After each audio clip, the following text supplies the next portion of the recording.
우리 목동원교회 가족 여러분 안녕하세요. 하나님께서 주신 귀한 안식일에 또 하나님 성전에 오신 여러분들을 진심으로 환영합니다. 오늘은 참 중요한 안식일입니다. 왜냐하면 2018년 이 절반에 우리가 절반에 서서 지난 6개월을 돌아보고 또 새로운 6개월을 또 이렇게 계획하는 그런 귀한 시간입니다. 오늘 이 시간에 하나님의 성전에 오신 여러분들을 다시 한번 진심으로 환영합니다. 아마 지난 목요일 새벽에 혹시 밤잠을 설쳐가면서 월드컵을 보신 분들이 계십니까? 우리나라 축구가 57위, 세계 57위인데 57위 우리나라가 세계 1위인 독일을 이겼습니다. 축구 경기를 하기 전에 그렇게 할 수 있는 확률이, 이길 수 있는 확률이 1%라고 얘기했습니다. 그런데 우리 젊은이들이 정말 그 1%를 가능성에 도전해 승리한 것들이 너무나 아름다웠습니다. 저는 이 승패를 떠나서, 이기고 지고를 떠나서 그 1%의 가능성이지만 그런 가능성을 도전하고 또 그것들을 어떤 실현하는 그런 모습들이 너무나 아름답고 좋았습니다. 제가 우리 국가대표 축구 선수들을 보면서 우리 목동학원 교회도 한번 생각을 좀 해보았습니다. 2018년 저희 목동학원 교회의 표가 혹시 여러분 뭔지 기억하세요? 저희 이게 표입니다. 같이 한번 읽어보겠습니다. 읽겠습니다. 주의 말씀으로 살아 움직이는 제자, 주의 마음으로 이웃을 사랑하는 교회. 우리 교회가 제자훈련을 통하여 하나님의 말씀을 통하여 정말 든든히 서는 그러한 교회, 그리고 각자가 자신의 위치에서 사역을 감당함으로 하나님께서 우리의 꿈을 이루어주시리라 저는 그렇게 확신합니다. 여러분도 그렇게 믿으십니까?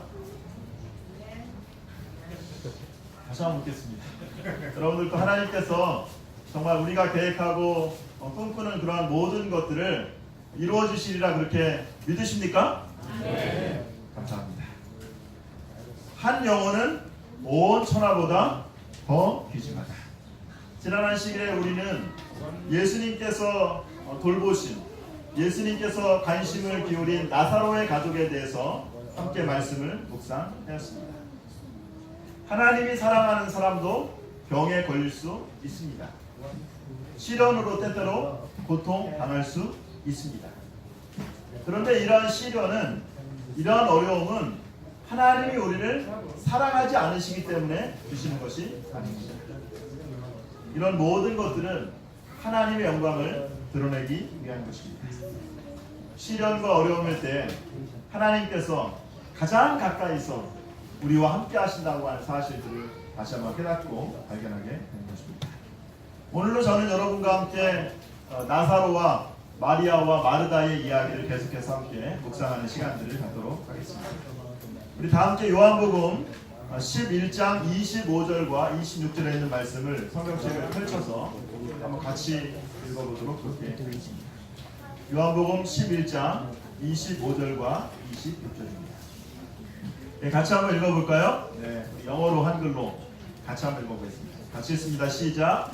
예수께서 가라사대 나는 부활이요 생명이니 나를 믿는 자는 죽어도 살겠고 무릇 살아서 나를 믿는 자는 영원히 죽지 아니하리니 이것을 내가 믿느냐. 오늘 말씀을 묵상하면서 우리는 두 가지 질문에 대하여 답할 수 있습니다.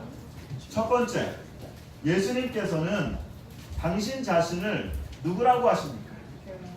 오늘 이 요한복음 11장 25절과 26절의 말씀은 성경에서 가장 위대하고 가장 핵심적인 선언입니다. 예수님은 자신을 누구라 하시는지 저희가 첫 번째 질문에 여러분 스스로 답해 보시게 되길 바랍니다. 두 번째 우리가 함께 묵상해 볼 질문은 그럼 참된 믿음은 무엇입니까? 참된 믿음에 대해서 함께 말씀을 묵상해 보도록 하겠습니다. 드디어 예수님께서 베다니에 오셨습니다. 잠들어 있는 나사로를 깨우러 예수님께서 오셨습니다. 한때 정말 예수님이 오시면 예수님을 위해서 잔치를 베풀었던 그 집이 이제는 초상집으로 변했습니다. 베단이라고 하는 이름의 뜻은, 베단이라고 하는 마을의 이름의 뜻은 원래 가난한 자의 집이라고 하는 그런 뜻이 있습니다. 또 다른 말로 하면 고통의 집이라고 하는 그런 뜻이 있습니다. 정말 기쁨과 즐거움의 장소가 베다니가 되었습니다. 기쁨과 즐거움의 장소가 고통과 슬픔과 절망과 원망의 장소가 되었습니다. 예수님이 오셨을 때 보니까 나사로의 상태가 어떻다고 얘기하고 있습니까? 나사로가 죽어서 무덤에 있은 지 며칠이 지났어요? 4일이 지났습니다. 나사로가 무덤에 며칠 있었다고요? 네, 나흘이 있었습니다. 유대인의 이 장례 풍습과 우리나라의 장례 풍습이 상당히 비슷한 것 같습니다. 우리나라 사람들은 3일이 지나야 이제 그 사람이 완전히 죽었다고 생각하는데, 유대인들의 장례 관습에 의하면 사람이 죽은 지 나흘이 되면 시신이 그때부터 이제 부패하기 시작합니다. 그래서 완전히 죽은 거로 인정된 것입니다. 다시 말하면 사람이 죽은 후에 나흘이 지나면 그 사람이 살아날 수 있는 확률은 0%입니다. 살아날 수 없다고 그렇게 생각했습니다. 마르다도 그렇게 생각을 했죠. 그래서 이제 마르다가 예수님께 이렇게 말씀하죠.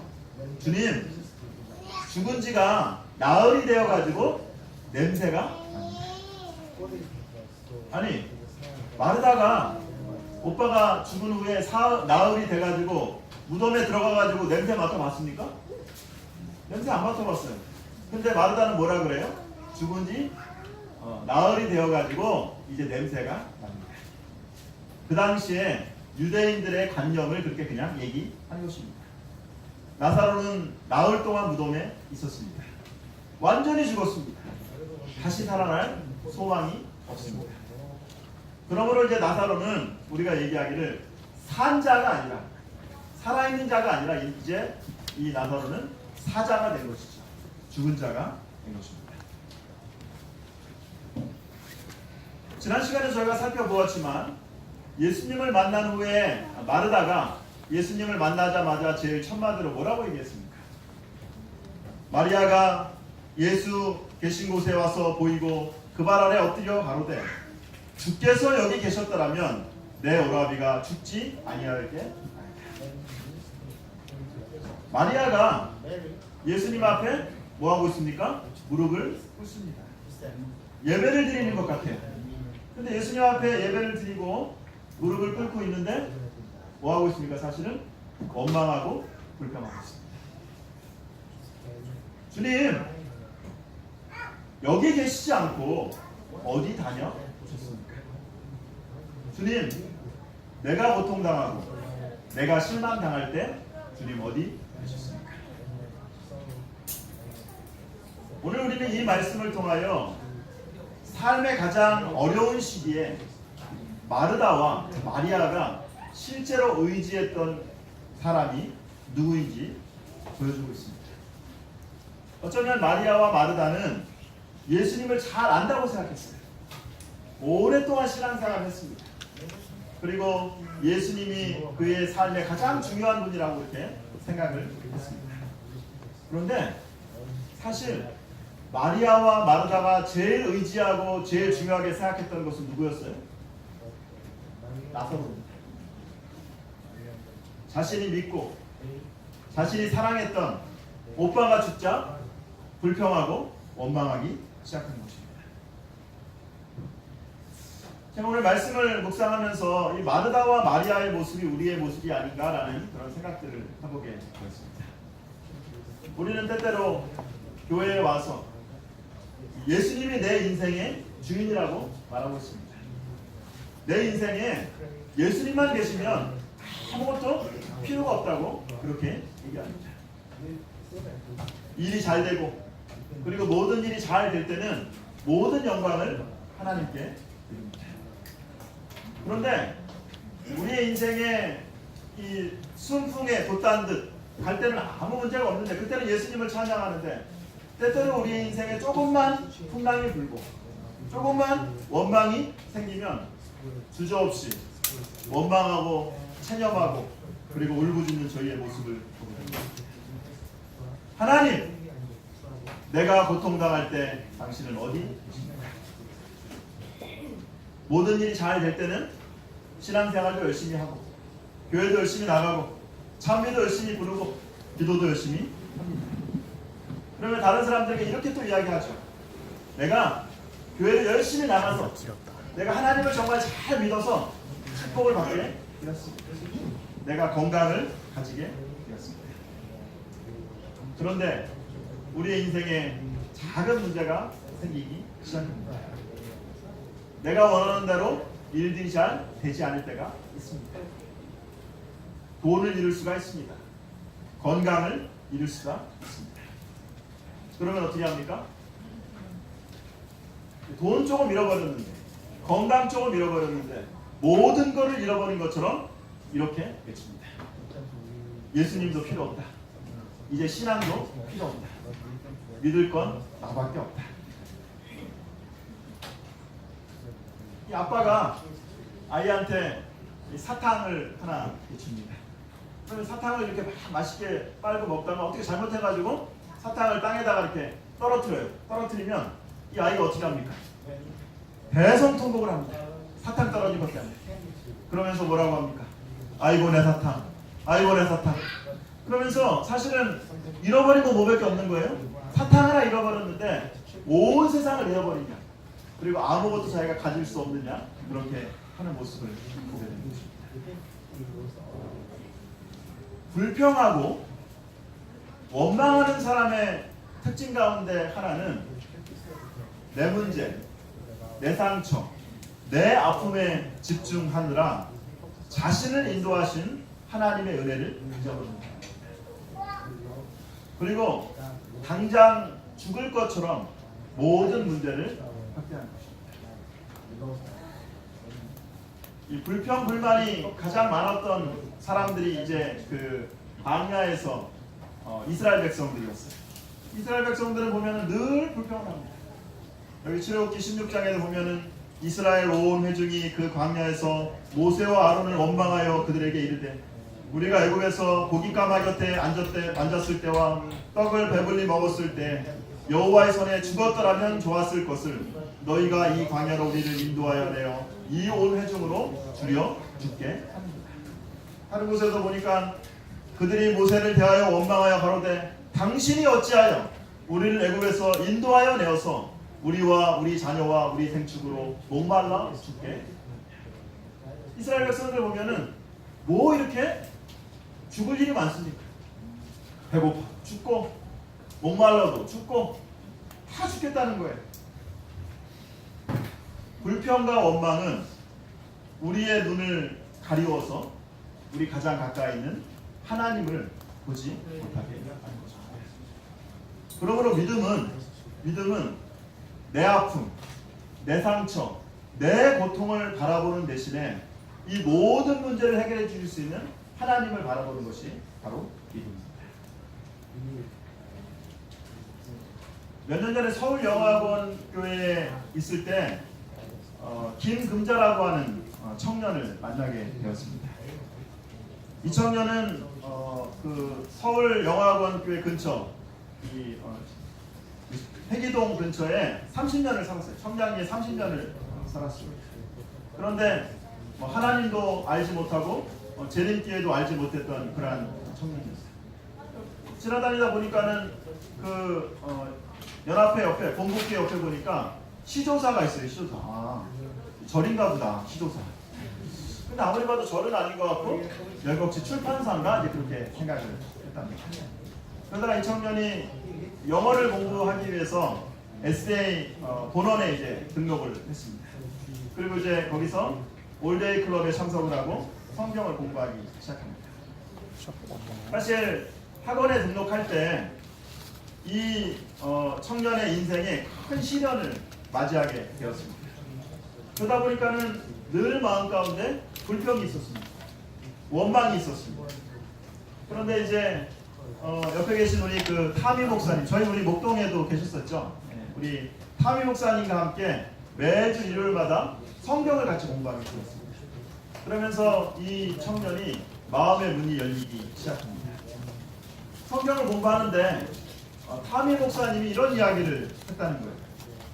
하나님께서 나에게 아름다운 꽃을 주신 것에 감사한다.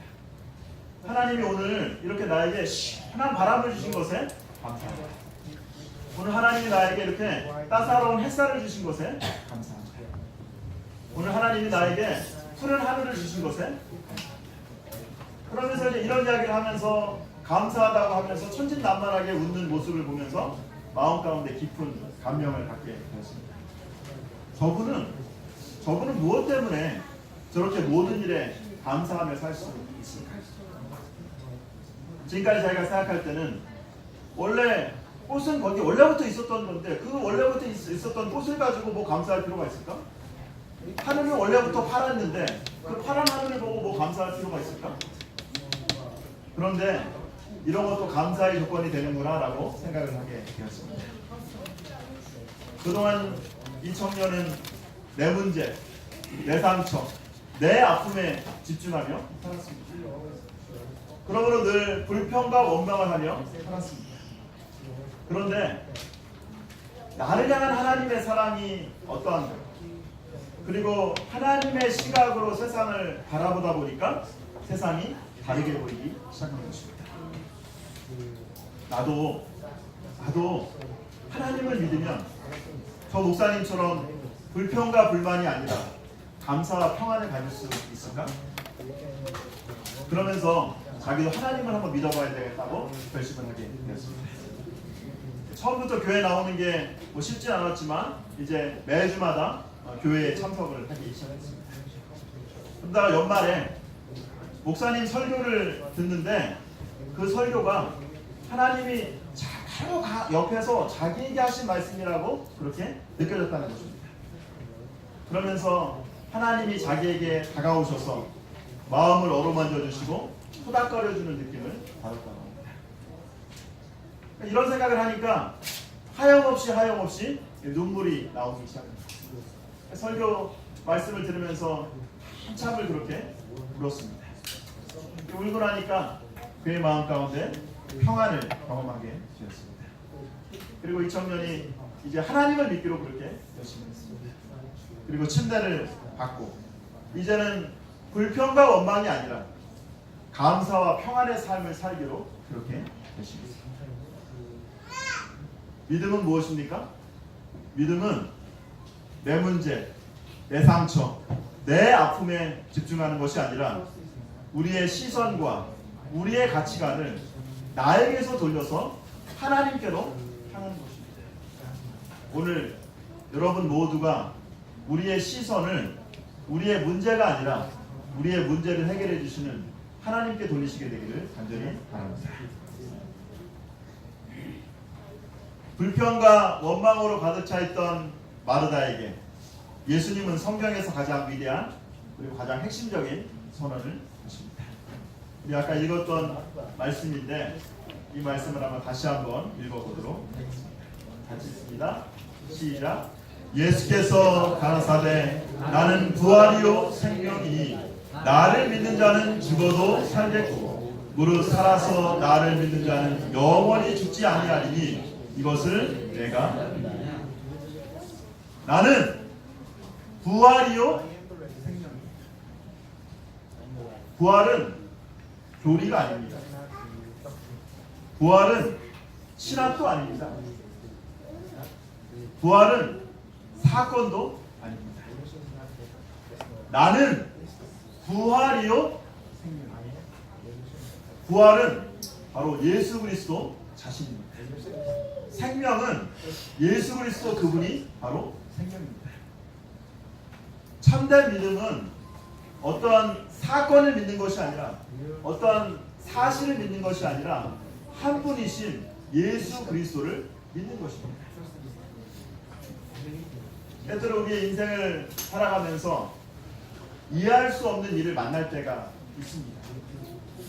내가 도저히 설명할 수 없는 일을 만날 때가 있습니다. 그러나 그럴지라도 우리는 예수 그리스도를 믿습니다. 그분이 나의 모든 삶을 인도하실 것을 저희가 믿습니다. 믿음이라고 하는 것은 무엇이 어떻게 될지를 믿습니다가 아닙니다. 하나님께서 나에게 복 주실 것을 믿습니다가 아닙니다. 하나님께서 나에게 건강 주실 것을 믿습니다가 아닙니다. 하나님께서 나에게 언제나 항상 축복 주실 것을 믿습니다가 아닙니다.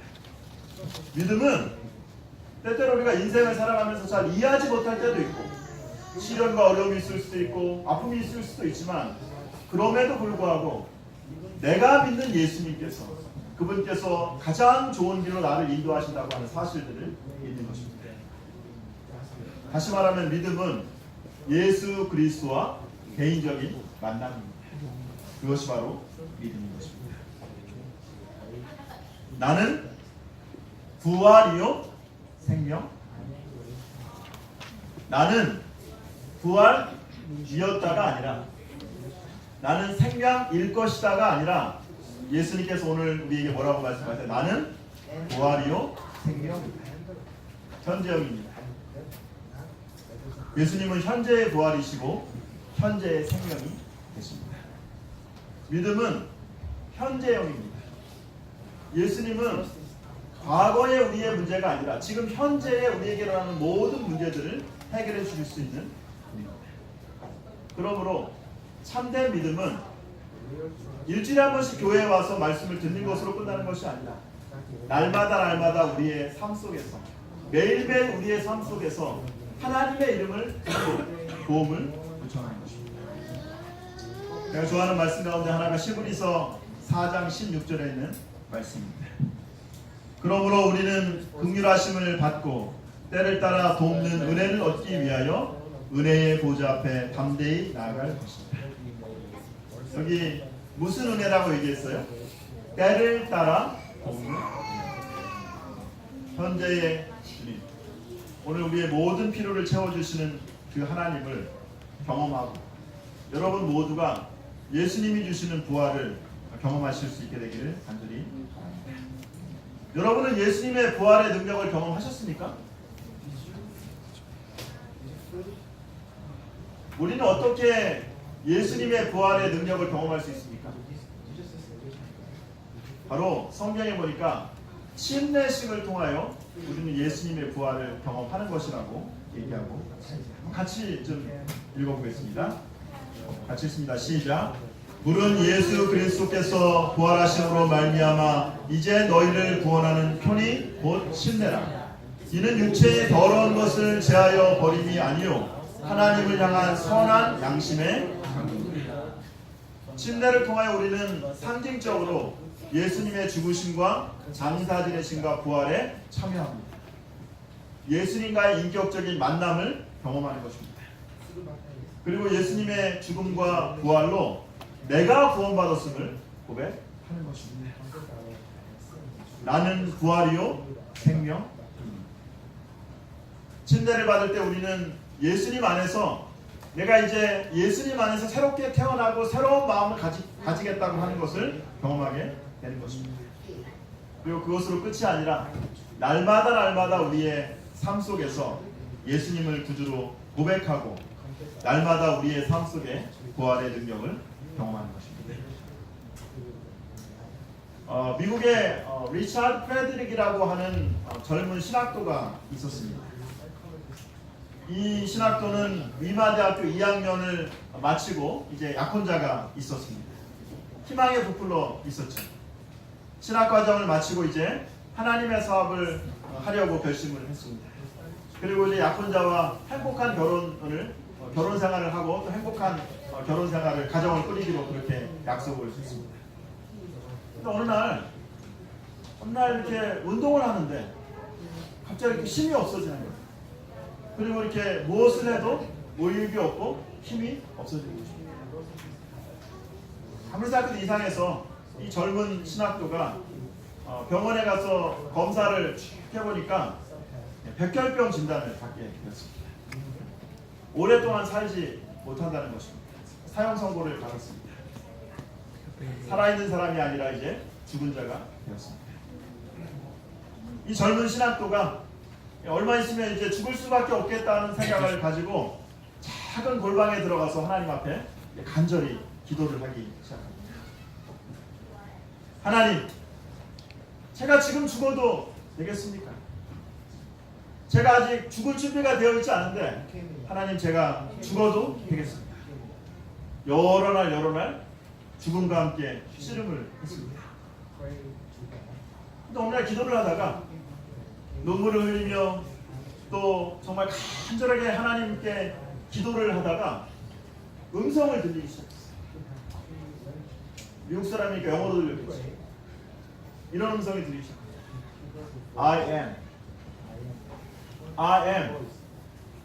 I am the resurrection and the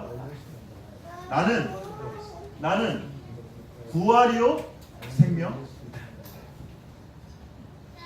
지금까지 그는 부활을 교리로 생각했습니다. 그는 지금까지 부활을 성경 지식으로 생각했습니다. 그런데 이제부터는 부활이요 생명이신 예수님을 직접 믿게 되었습니다. 희망이 생기기 시작했어요. 예수님이 부활이시라면, 예수님이 생명이시라면 이제 더 이상 죽음도 겁나지 않습니다. 그리고 마음이 뜨거워지기 시작했습니다.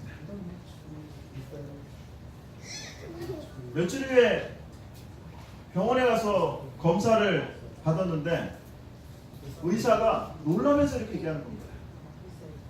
얼마 전에 백혈병 진단을 받았는데 그 백혈병이 치료됐답니다. 그래서 이 목사님이 온전히 건강을 회복하고 평생을 예수님께 헌신하는 그런 목회자가 되었습니다. 프레드릭 목사님은 날마다 그의 삶 속에서 예수님이 부활이고 생명이라는 사실을 고백하면서 그렇게 살아갑니다. 그리고 때때로 이제 살아가다가 교만한 마음이 들면 공동묘지에 간다고 합니다. 공동묘지에 가가지고 비석들을 이렇게 쭉 보면서 이렇게 혼자 이야기를 한다고 합니다. 부활이요 생명이신 예수님을 만나지 못했다면 너도 저 비석 중에 묻혀있는 한 사람이 되었을 것이다. 그러면서 날마다 마음의 헌신을 새롭게 한다고 합니다. 예수께서 가라사대 나는 부활이요 생명이니 나를 믿는 자는 죽어도 살겠고 무릇 살아서 나를 믿는 자는 영원히 죽지 아니하리니 이것을 내가 믿느냐. 오늘 말씀에서 제일 중요한 말씀이 어디일까요? 어디가 제일 중요합니까, 여러분? 나는 부활이요? 물론 중요한 말씀입니다. 근데 오늘 가장 중요한 말씀은 사실은 맨 마지막에 예수님이 하신 말씀입니다. 이것을 내가 믿는다. 여러분은 예수님이 나의 부활이고 나의 생명이심을 믿으십니까? 지금까지 마르다는 계속해서 뭐라고 얘기했냐면 마르다는 주님 제가 압니다라고 얘기했어요. 제가 압니다라고 얘기했어요. 그런데 예수님은 마르다에게 나는 부활이요 생명이니 이것을 내가 아느냐라고 묻지 않으시고 뭐라고 물으세요? 내가 이것을 믿느냐라고 물으십니다. 아는 것과 믿는 것은 어떤 차이가 있습니까? 아는 것과 믿는 것은 어떤 차이가 있습니까? 로마서 10장 9절과 10절에 믿음에 대하여 우리에게 이렇게 이야기하고 있습니다. 같이 한번 읽어보겠습니다. 시작. 내가 만일 내 이름으로 예수를 주로 시인하여 또 하나님께서 그를 죽은 자 가운데 살리신 것을 내 마음에 믿으면 구원을 받으리라. 사람이 마음으로 믿어 의에 이르고 입으로 시인하여 구원에 이릅니다. 오늘 이 성경 말씀에 보니까 마음의 믿음은 뭘로 나타나야 됩니까? 입의 고백으로 나타나야 됩니다. 당신은 그리스도인입니까? 제가 교회는 다니는데 아직 확신이 없습니다. 당신은 예수님을 믿습니까? 제가 교회 와서 이렇게 예배 드릴 때는 하나님의 자녀인 것 같은데 또 이제 아이들한테 화낼 때 보면 하나님의 자녀가 아닌 것 같고 제가 왔다 갔다.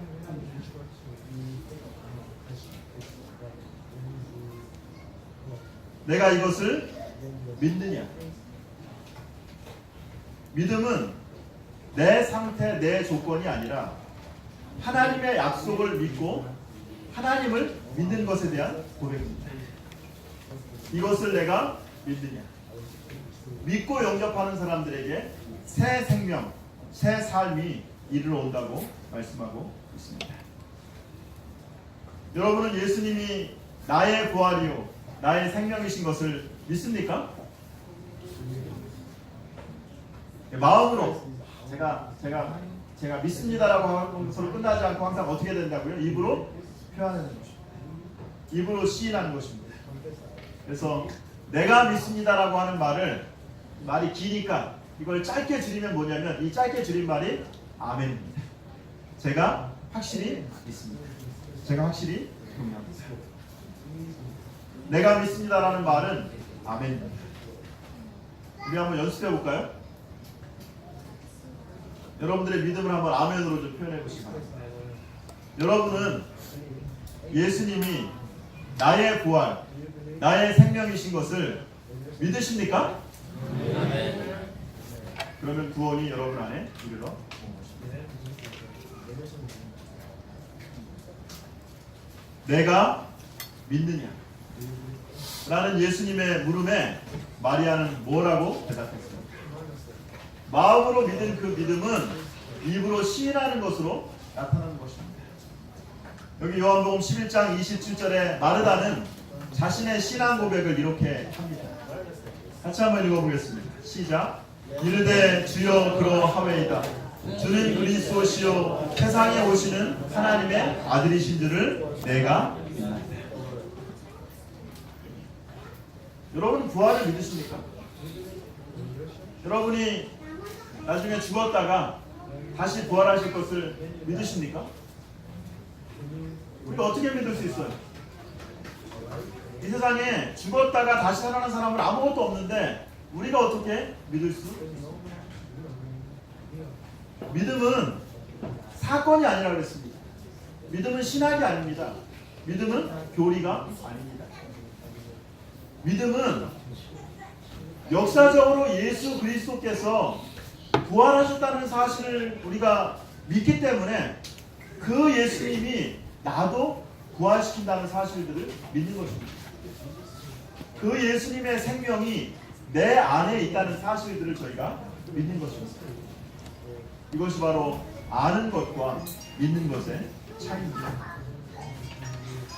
우리 시대의 소망에 있는 말씀을 한번 같이 읽어보도록 하겠습니다. 같이 읽습니다. 그리스도는 믿는 자에게 부활과 생명이 되신다. 죄로 인하여 잃어버린 생명이 우리 구주 안에 회복된다. 이는 예수께서 당신이 원하는 자들을 소생시킬 수 있는 생명을 당신 자신 속에 가지고 계신 것입니다. 그리스도는 누구에게 부활과 생명이 되신다고요? 믿는 자에게. 오늘 예수 그리스도를 부활과 생명으로 믿는 여러분 모두에게 영생과 부활을 경험할 수 있는 저와 여러분들이 되시기를 간절히 바랍니다. 예수께서 가라사대 나는 부활이요 생명이니 나를 믿는 자는 죽어도 살겠고 무릇 살아서 나를 믿는 자는 영원히 죽지 아니하리니 이것을 내가 믿는다. 내 문제, 내 상처, 내 아픔에 집중하여서 불평과 원망 가운데 있던 한 사람에게 예수님은 나는 부활이요 생명이라고 선언하십니다. 믿음은 우리의 시선을 우리 자신에게서 예수님께로 향하는 것입니다. 믿음은 부활과 생명이신 그 자체이신 예수님과의 개인적인 만남을 경험하는 것입니다. 믿음은 예수님이 경험하신 부활과 생명이 여전히 나의 삶 속에서 실현되고 나의 삶 속에서 일어날 수 있다는 사실들을 우리가 믿는 것입니다. 이번 한 주 여러분 모두가 믿는 사람이 되어서 예수님의 부활과 생명을 경험하고 그리고 그 예수님의 부활과 생명을 다른 사람들에게 나누어주는 삶을 살게 되기를 간절히 바라면서 오늘 말씀을 마치도록 하겠습니다.